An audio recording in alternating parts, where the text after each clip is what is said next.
I wanted to address a certain complaint that I've heard about a number of different systems that I think might be misplaced. This often comes up in regards to Pathfinder Second Edition, and I think now, for context, if you're not in my Discord server, you might not be aware. I think Pathfinder 2 it's fine. It is a game. I neither like it nor dislike it. I find it difficult to come up with any sort of emotion about it. It doesn't do anything for me. I do have certain complaints about it, but like they're relatively minor. Like it's fine. But I think that this specific complaint is unfair and it's not unfounded because it's true, but I don't think that it shouldn't be true. And that is that you can't, it's usually framed as you can't bypass the roll. That is, at some point, if you want to accomplish something, you're going to have to roll a d20, hit or beat the DC. This is as opposed to some systems where maybe if you come up with a particularly effective solution, you could just do it without a roll. Like, yeah, there's no reason why that wouldn't work. Or systems like, say, 5th edition, or at most versions of D&D, where you might not need to make a roll because you have a specific tool that is designed to address whatever situation it is that you're finding yourself in. And that, according to others, that doesn't happen in Pathfinder 2 at all. And they take that as a negative, which is that like the game is always forcing you to go, to resolve the situation with some sort of skill check or attack roll or something. That it always comes down to the d20, and you can't bypass that in any way. Now, I assume this is true. I actually don't have enough experience with Pathfinder to say with certainty that it is true, but it sounds reasonable based on my experience with the game. It sounds like, reasonably speaking, that's probably true. But I think that it might actually be a bit of a misphrase, because there's two main ways that an RPG is going to address like creative solutions to a problem. Because obviously lots of RPGs have a set way, like here's the default way to handle a given problem. In D&D, it's kill the thing, right? You kill the monster, that usually solves a problem or moves you closer to solving a problem. And this is done with the combat rules, which are, relatively extensive, movement rules, attack rolls, saving throws, hit points, healing, action economy, that kind of thing. All those rules are set to, are in place to help the game address a dilemma or an obstacle with a specific, in a specific manner, combat. Some games have a lot of rules for other ways of bypassing or addressing a challenge. Such as rules for social interactions and that sort of thing. But there's usually a default way that you are assumed to solve most things. Maybe there's a couple of secondary ways. And then beyond that, the game should have, and some games just go straight to this third option, or second option, I guess I should say. They should have some way of sort of saying, like, if you're not using a specific way of bypassing an obstacle, you have this sort of general set of rules that tells you how to resolve a conflict or how to resolve an activity with a significant or interesting chance of failure. Some games just go straight to that, where all obstacles are addressed with the same kind of mechanic, and your approach just determines which specific number you're going to use. It's like, so a character who's very good at social manipulation is going to have different numbers for, like, swaying people and intimidating or imposing their will on you than they are going to for swinging a sword. But fundamentally, those two activities are the same. Like, they're going to use different stats on the character, but they are resolved using the same mechanics, the same basic math.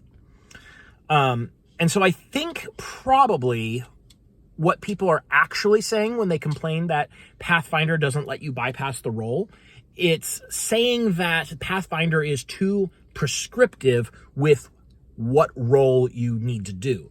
Because if you're actually asking for the game to say, well, you came up with the right solution, therefore you don't need to roll, you can just bypass the mechanics. What that's saying is that a success state is not interfacing with the game mechanics. And I don't think that's necessarily it's not an objectively terrible way to design a game, but I think it's not necessarily ideal. I think a well-designed game sets it up so that no matter what your approach is, you're still going to interface with the game mechanics. It's just your approach determines how.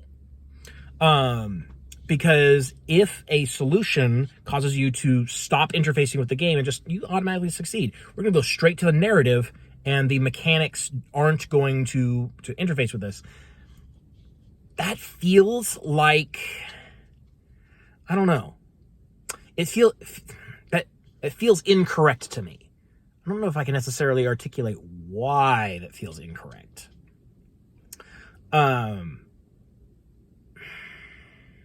Yeah, because then it feels like you've got half a game going on, or two halves of a game going on. Like one game where you're going to be interfacing with the game mechanics and going through the rules, and then the other game is if you guess what the GM is thinking, then you just win.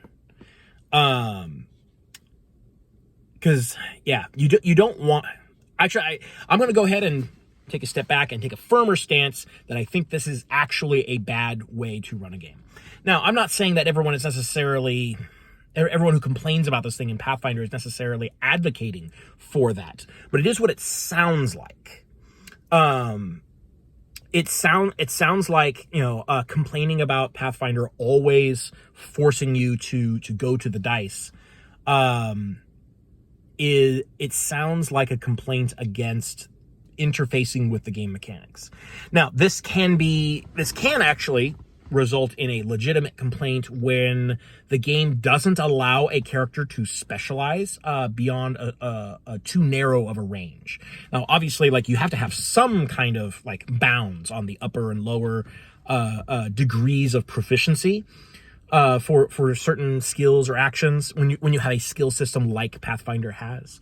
You don't want them to be too good or too bad. Though actually Pathfinder ignores that lower bound. They let people be completely useless at stuff where they have no chance of success past a couple of levels.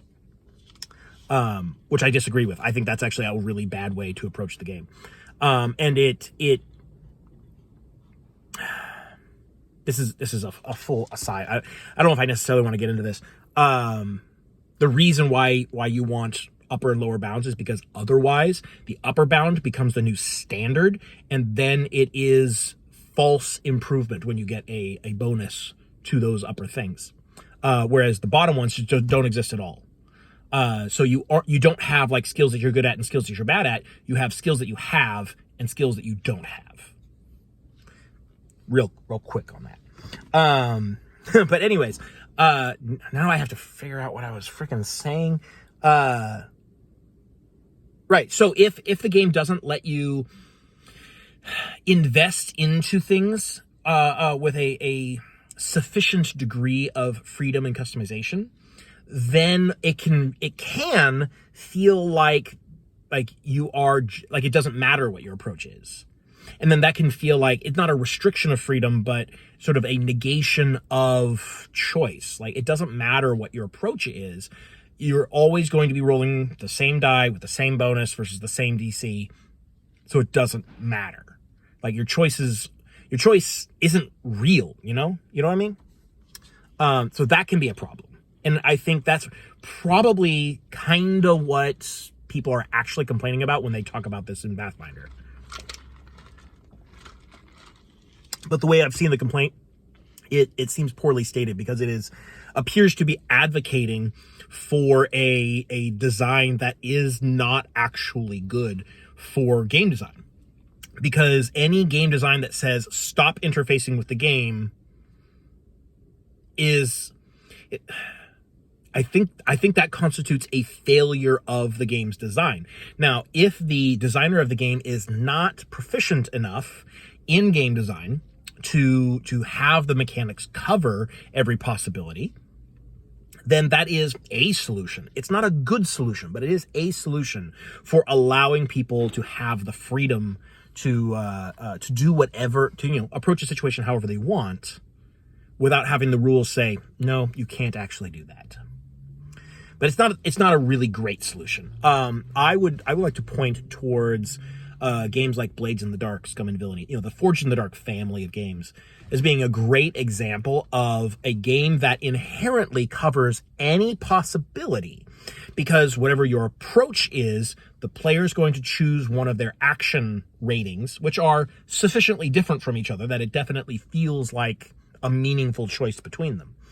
And is going to interface with the game in the same way. And with the introduction of position and effect to say this is going to be more effective or less effective, more dangerous, less dangerous, those kinds of mechanics allow you to sort of set the stakes based on your approach. So it's not even just your chance of success; it's also how dangerous and how effective is this going to be. So, Pathfinder's not necessarily, I don't think Pathfinder 2 does this particularly well. And by this, I mean covering different approaches to an obstacle. I don't think it does it particularly well, but I think that given Pathfinder's style of skill, its skill system, the way that it's fundamentally designed to work, which is more or less copying D&D, I don't think that there is a better way to do it without a full redesign. But there are games that do this better. So that is my conclusion on that. Yeah.